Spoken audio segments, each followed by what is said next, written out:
ગુજરાતમાં આજથી જ અતિ ભારે વરસાદનો નવો રાઉન્ડ શરૂ થઈ ગયો છે।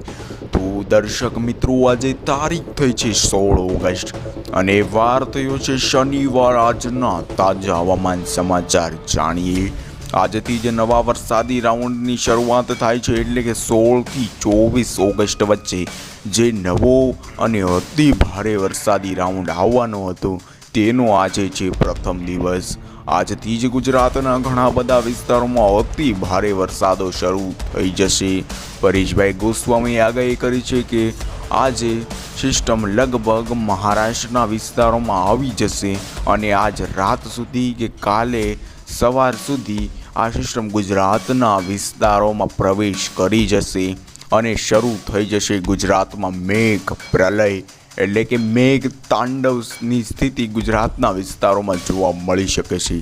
જો સિસ્ટમ આગળ વધે, એટલે કે આજ જો સિસ્ટમ વિશાખાપટ્ટનમથી મૂવમેન્ટ થઈ રહી છે અને આ સિસ્ટમ અત્યારે મહારાષ્ટ્રના વિસ્તારોમાં જોવા મળી રહી છે, હવે જો આગળ વધે અને જો પોતાનું કેન્દ્રબિંદુથી જો અરબ સાગરના વિસ્તારો સુધી લંબાય તેનો વિસ્તાર, તો આ સિસ્ટમ લો પ્રેશરમાં સર્જાશે અને આ સિસ્ટમ લો પ્રેશરમાં સર્જાય તો ગુજરાતમાં વિનાશ વેરી શકે છે। તો વધુમાં આપણે વાત કરીએ તો આજના વિડીયોમાં આપણે જાણીશું કે આજે એટલે કે 16 ઓગસ્ટે જે વરસાદી રાઉન્ડનો પ્રથમ દિવસ છે, ત્રીજા વરસાદી રાઉન્ડનો, તો આ રાઉન્ડમાં કેવો વરસાદ ગુજરાતના વિસ્તારોમાં જોવા મળી શકે છે અને કયા કયા વિસ્તારોમાં કેવો વરસાદ જોવા મળશે, તમામ સમાચાર તથા માહિતી આજના વિડીયોમાં આપણે જોવાની છે। અને હવામાન નિષ્ણાત એવા પરેશભાઈ ગોસ્વામીની આગાહી મુજબ આજે કયા વિસ્તારોમાં વધુ વરસાદો જોવા મળી શકે છે તેની પણ વાત આપણે આ વિડીયોમાં કરવાના છીએ। તો વિડીયોને અંત સુધી જોતા રહેજો અને તમે અમારો વિડીયો કયા વિસ્તારમાંથી જોઈ રહ્યા છો તે અમને કમેન્ટમાં જણાવવાનું ભૂલશો નહીં। હવે વિડીયોની શરૂઆત કરીએ વાઇન્ડીના વેધર મોડલ દ્વારા। તમને આ મોડલ પ્રમાણે તમે જોઈ શકો છો લાઈવ વરસાદી સિસ્ટમ ક્યાં પહોંચી છે। તમે જોઈ શકો છો આ મહારાષ્ટ્રના વિસ્તારોમાં આ સિસ્ટમ પહોંચી ગઈ છે। અત્યારે આ સિસ્ટમ અરબ સાગરના વિસ્તારોમાં પણ જોવા મળી રહી છે અને આ સિસ્ટમ લાગી રહ્યું છે કે અત્યારે પણ આ સિસ્ટમ જે લો પ્રેશરની કેટેગરીમાં ફેરવાઈ શકે છે અને જો આ સિસ્ટમ લો પ્રેશરની કેટેગરીમાં ફેરવાય તો ગુજરાતમાં અતિ ભારે વરસાદો થઈ શકે છે। હવે મેં તમને સિસ્ટમની તો માહિતી આપી દીધી। આજે સવારે આ સિસ્ટમ લગભગ મહારાષ્ટ્રના વિસ્તારોમાં ઉપર એટલે કે ઉત્તરના ભાગો સુધી પહોંચી ગઈ છે। આજે આપણે વાત કરીશું કે સવારથી જ કયા વિસ્તારોમાં વરસાદી વાતાવરણ જોવા મળી રહ્યું છે। તેમાં આપણે વાત કરીએ તો ખંભાત, ધોળકા, નડિયાદ, અમદાવાદ, કપડવંજ, વિરમગામ, સુરેન્દ્રનગર, ચોટીલા, મોરબી, કુડા, આ બધા જ વિસ્તારોમાં સવારથી જ વાદળછાયું વાતાવરણ અને કોઈક વિસ્તારોમાં સામાન્ય ભારે વરસાદો પડી રહ્યા છે। અને આ જોઈ શકો છો જંધુકા, લીંબડી, ધોળકા, તારાપુર, આ બધા જ વિસ્તારોમાં લાઈવ વરસાદ, એટલે કે આજ સવારથી જ ભારે વરસાદોની શરૂઆત થઈ ગઈ છે। અને આ તરફ તમે જોઈ શકો છો હળવદ, માળિયા, કુડા, દસાડા, વિરમગામના ઘણા બધા વિસ્તારો છે જ્યાં પણ વરસાદી વાતાવરણ જોવા મળી રહ્યું છે। આ તરફ આપણે વાત કરીએ તો વલસાડના પણ ઘણા બધા વિસ્તારો છે જ્યાં આ સિસ્ટમની ખૂબ જ અસર થઈ રહી છે અને સામાન્ય વરસાદી છાંટાઓ તેમજ વરસાદી ઝાપટાઓ અને સામાન્ય ભારે વરસાદો પણ અહીં પણ પડી રહ્યા છે।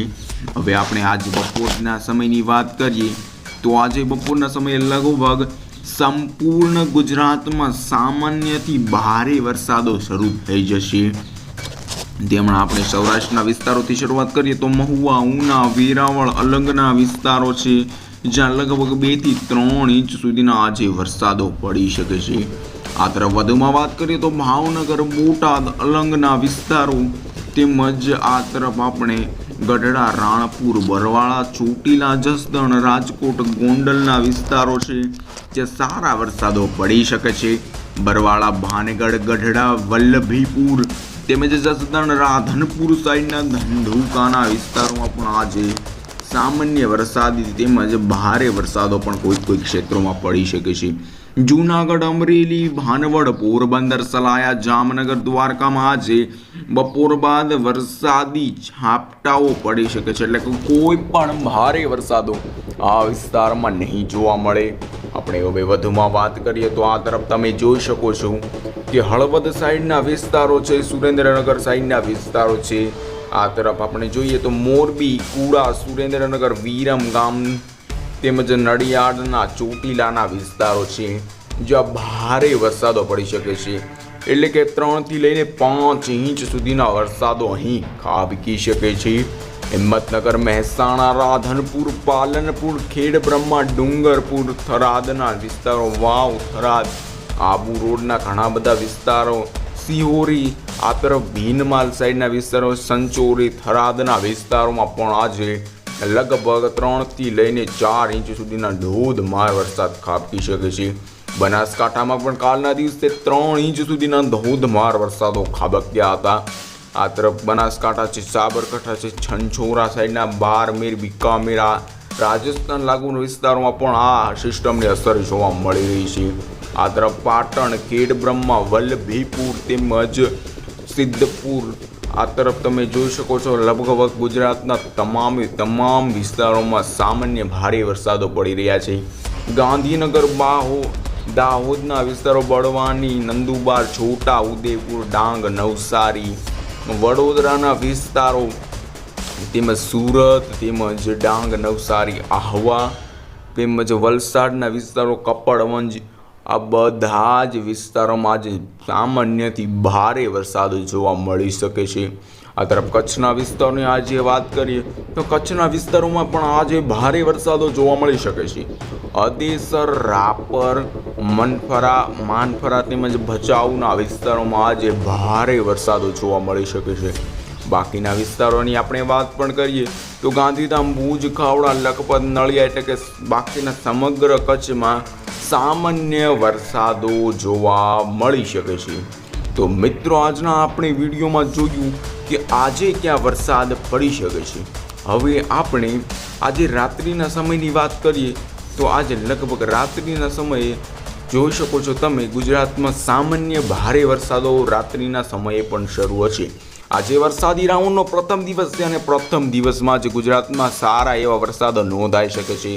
કચ્છ અને સૌરાષ્ટ્રમાં મેઘતાંડવના દ્રશ્યો આજના દિવસથી જ શરૂ થઈ જશે. હવે આપણે વધુમાં વાત કરીએ તો કાલે થઈ છે 17 ઓગસ્ટ અને રવિવાર છે. રવિવારના દિવસે એક મેઘતાંડવી સિસ્ટમ જે ગુજરાત તરફ આવી હતી તે સિસ્ટમ લો પ્રેશરમાં સર્જાઈ જાય છે, એટલે કે લો પ્રેશરમાં ફેરવાઈ જાય છે. અને આ સિસ્ટમ લો પ્રેશરમાં ફેરવાય તો ગુજરાત માથે એક મોટી આફત આવી તેવું માની શકાય છે. તમે જોઈ શકો છો આ સિસ્ટમ લો પ્રેશરમાં સર્જાય અને આ મુંબઈ એટલે કે મહારાષ્ટ્ર લાગુના વિસ્તારોમાં હતી, ત્યાંથી સીધી સૌરાષ્ટ્ર અને દક્ષિણી ગુજરાતના વિસ્તારોમાં આગળ વધી છે. એટલે કે આ વિસ્તારોમાં ખાલી મેઘતાંડવ 8 થી 10 ઇંચ સુધીના ધોધમાર વરસાદો નોંધાશે. તો આપણે આ સિસ્ટમની લાઈવ માહિતીની કાલના દિવસે પણ વાત કરીશું. એટલે કે 17 ઓગસ્ટના સમાચારો ખૂબ જ મહત્ત્વના રહેશે. એટલે કે કાલનો દિવસ અતિ ભારે ગુજરાત માટે રહેશે. તો કાલના દિવસે પણ ગુજરાતના ઘણા બધા વિસ્તારોમાં સામાન્યથી અતિ ભારે અને રૌદ્ર સ્વરૂપી વરસાદો જોવા મળી શકે છે. અને અત્યારે વિડીયોમાં આટલું જ. જો તમને વિડીયો ગમ્યો હોય તો એક લાઈક અને એક સબસ્ક્રાઈબ કરવાનું ભૂલશો નહીં. ધન્યવાદ.